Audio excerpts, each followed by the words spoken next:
Hello দর্শক, আসসালামু আলাইকুম। আশা করি আপনারা সবাই অনেক অনেক ভালো আছেন। আজকে আমার এই নতুন ভিডিওতে আপনাদের সকলকে স্বাগতম। যে কোনো ভিডিও থেকে কপিরাইট মুক্ত করার জন্য আপনাকে তিনটা ট্রিক্স ফলো করতে হবে। সেই তিনটা ট্রিক্স আমি আজকে আপনাদের দেখাবো। সেই তিনটা ট্রিক্স দেখতে হলে আপনাকে সম্পূর্ণ ভিডিওটি দেখতে হবে। সম্পূর্ণ ভিডিওটি দেখলে আপনি ভিডিও এডিট করা এবং টিপস তিনটি শিখতে পারবেন এবং কপিরাইট মুক্ত করতে পারবেন।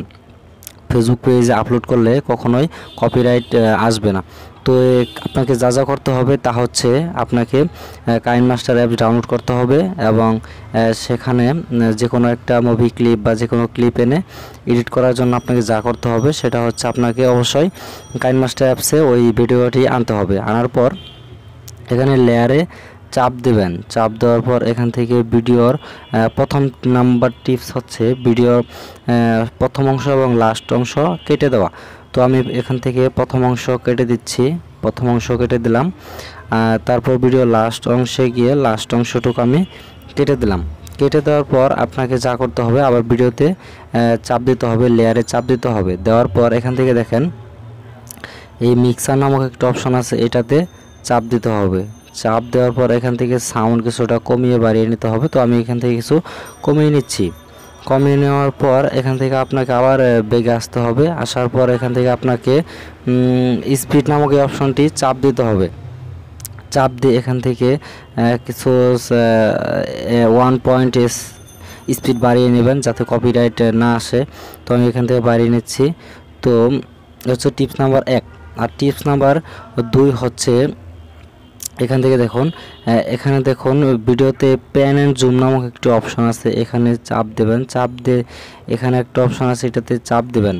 চাপ দেওয়ার পর ভিডিওটা 2 আঙ্গুলের সাহায্যে ধরে জুম ইন আউট করে নেবেন। তো আমি এটা জুম আউট করে এটা ফিল আপ করে নিচ্ছি।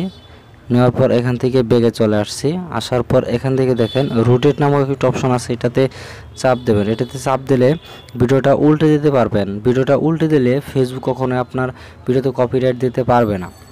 তো আমি এখানে চাপ দেওয়ার পর এখানে বাম অংশে একটা চাপ দিয়ে দিচ্ছি যাতে ভিডিওটা উল্টে যায়। দেখুন ভিডিওটা উল্টো হয়ে গেল। তো এখান থেকে আমি আবার বেগে চলে আসছি। আসার পর এখান থেকে দেখুন টিপস নাম্বার 3। এখান থেকে যা করতে হবে আপনাকে, এখান থেকে দেখুন কালারে কিছু চেঞ্জ আনতে হবে। তো এটা করার জন্য এখানে দেখুন ফিল্টার নামক একটা অপশন আছে, এখানে একটা ক্লিক করে দেওয়ার পর এখানে আমি ভিভিতে চাপ দিলাম। এটা আমি একটু কালারটা বাড়িয়ে নিচ্ছি বা কমিয়ে নিচ্ছি, আপনার ইচ্ছা, যা করতে পারেন। এখান থেকে আমি বেগে চলে আসলাম।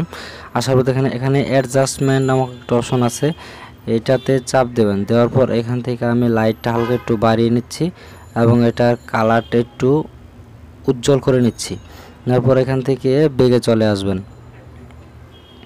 বেগে আসার পর এখানে দেখুন ইকিউ নামক একটা অপশন আছে, এখানে একটা চাপ দিয়ে দিবেন। দেওয়ার পর এখানে সাউন্ডে কিছু ইফেক্ট আনতে হবে। তো এখান থেকে আপনি এগুলো সিলেক্ট করে সাউন্ডের ইফেক্ট আনতে পারেন। আপনার অঞ্চলে এইটা দিয়ে দিবেন। দেওয়ার পর এখান থেকে বেগে চলে আসবেন। দেখুন টিপস 3টি কিন্তু আমি বলে দিচ্ছি। এখন লাস্ট একটি কথা হচ্ছে ভিডিওটা আপনাকে বেশি বেশি কেটে দিতে হবে। এই ভিডিওটা মোটামুটি এডিট করা শেষ। এখন ভিডিওটা যা করতে হবে আপনাকে বেশি বেশি কেটে দিতে হবে। যেমন আমি এখানে একটা কেটে দিচ্ছি, এখানে মাঝখানে কেটে দিলাম, আবার একটু পরে আর একটা কেটে দিলাম। এভাবে আপনাকে বেশি বেশি কেটে নিতে হবে। এভাবে বেশি বেশি কেটে নিলে ভিডিওতে কখনোই কপিরাইট ক্লেম আসবে না। আপনি 100% কপিরাইট ফ্রি হয়ে যাবে। কেটে নিচ্ছি, দেখুন সম্পূর্ণ ভিডিও কিন্তু আমি বেশি বেশি কেটে নিলাম। কেটে নেওয়ার পর এখন আপনাকে যা করতে হবে, ভিডিওটা অবশ্যই আপনাকে সেভ করতে হবে। সেভ করার জন্য এখানে দেখুন একটি অপশন আছে, এটাতে চাপ দেবেন। দেওয়ার পর এখান থেকে আপনি যেহেতু ফেসবুকে ছাড়বেন সেহেতু আপনাকে এইচডি 720p দিয়ে সেভ করতে হবে। আর এই জিনিসটাকে মাঝামাঝি রাখতে হবে। রেখে আপনাকে এখান থেকে সেভ এজে ক্লিক করতে হবে। তো আমি এখানে সেভ এজে ক্লিক করে দিচ্ছি। দেখুন এখান থেকে ভিডিওটা সেভ হয়ে যাচ্ছে। দেখুন এখান থেকে সেভ দেখাবে। দেখুন এই যে সেভ হচ্ছে। এই ভিডিওটা সেভ হয়ে গেলে আপনি ভিডিও সেভ হওয়ার পর আপনি যে কোনো ফেসবুক পেজে বা ফেসবুক প্রোফাইলে ছাড়তে পারবেন, কোনো রকম সমস্যা আসবে না। তো আশা করি ভিডিওটি আপনাদের সকলের কাছে ভালো লাগবে এবং ভালো লাগছে। যদি ভিডিওটি ভালো লাগে অবশ্যই চ্যানেলটি সাবস্ক্রাইব করে এবং পাশে থাকবেন এবং লাইক দিয়ে পাশে থাকবেন। সকল প্রতি ভালোবাসা রইল। আসসালামু আলাইকুম।